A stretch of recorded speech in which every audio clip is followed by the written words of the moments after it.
Hi friends, welcome to Pictures and Paintings.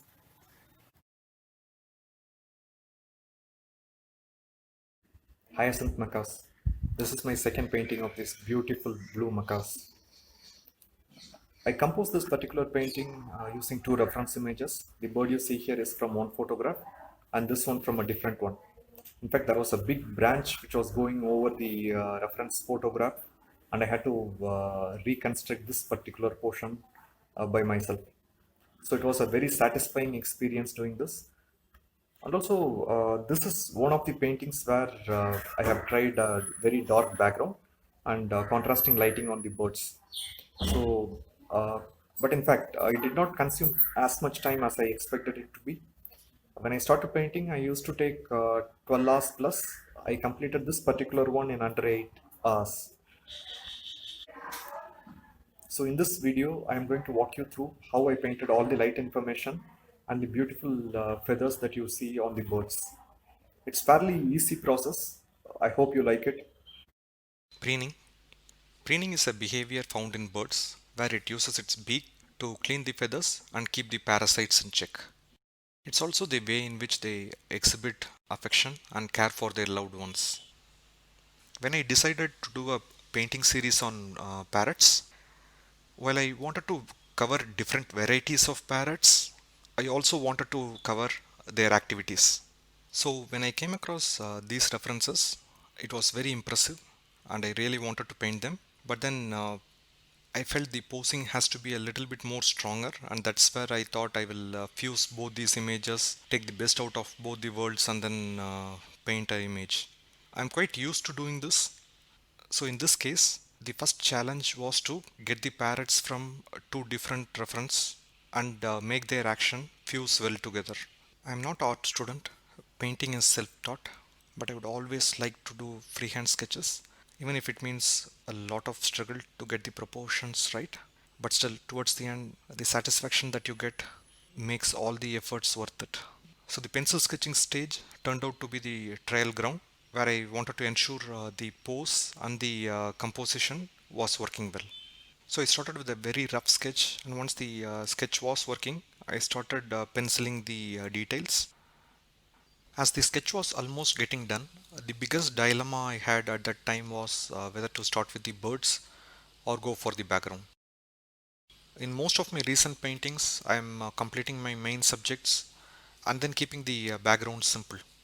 But in this painting, I know that gauging the contrast right is the trick to making the image impactful. So after a lot of thought, I made up my mind to start with the backgrounds. I mixed up dark shades of the colors which I had in my palette, mostly blues and greens. Don't even ask me what I mixed.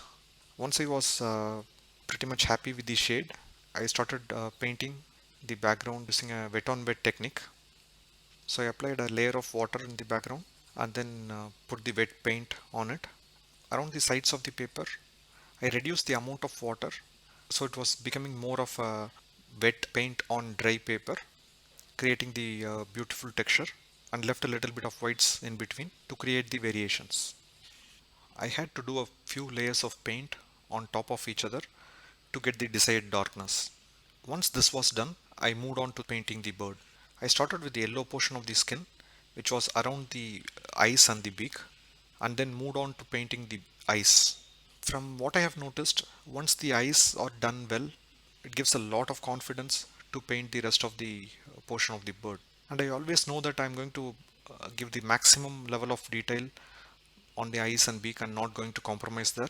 So it's also easy for me to set the benchmark by first painting them and then keep the level of detail lesser everywhere else.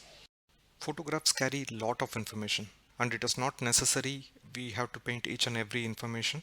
So in this case, while penciling, I was also making the decision on which are the feathers I'm going to paint and where I'm going to leave it for the viewer's imagination. When we are confused, one way to do that is sketch as much detail as we want and then take out some of those and then see whether the picture still works. So this way we are not making some of these decisions during painting stage. On the drawing board we decide where we are going to emphasize details and where we are going to keep it light. I normally take multiple references and then paint my pictures. While photographic references are good, I treat them as a starting point. And if I feel there is elements in the photograph which is not very impressive or very complicated, I replace them with different element. With my decisions already made, I started painting the feathers with confidence.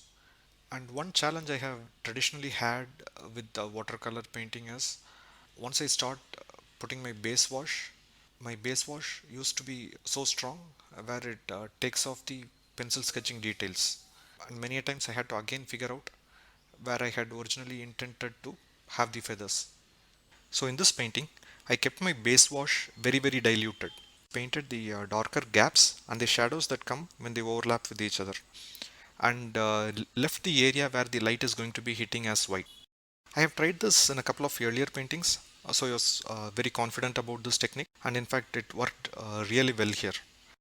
I'd also like to share a couple of tips here. After you paint the edge of the feather, use a brush with plain water and blend the edges. This goes a long way in making the feathers look smooth and nice. And also, when you are unsure about how it will look, always start with a very light coat of the shadow first.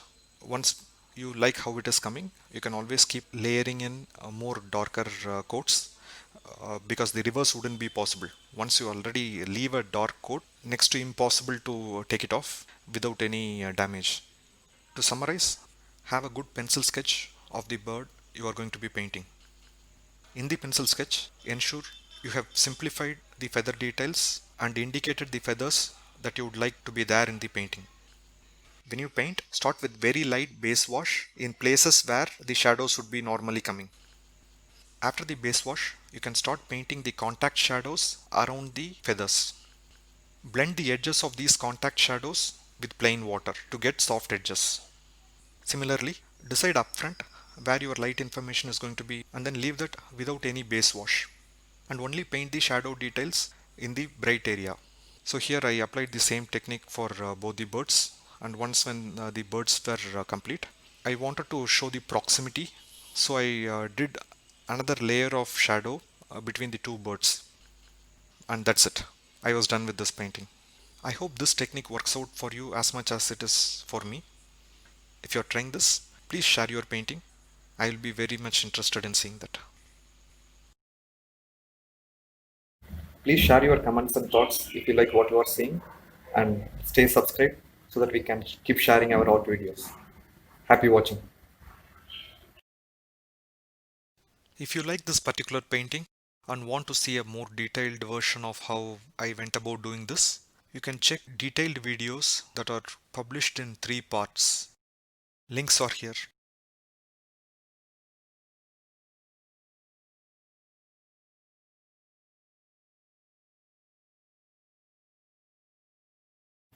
Thank you for watching this. See you soon in the next one. Until then, bye bye.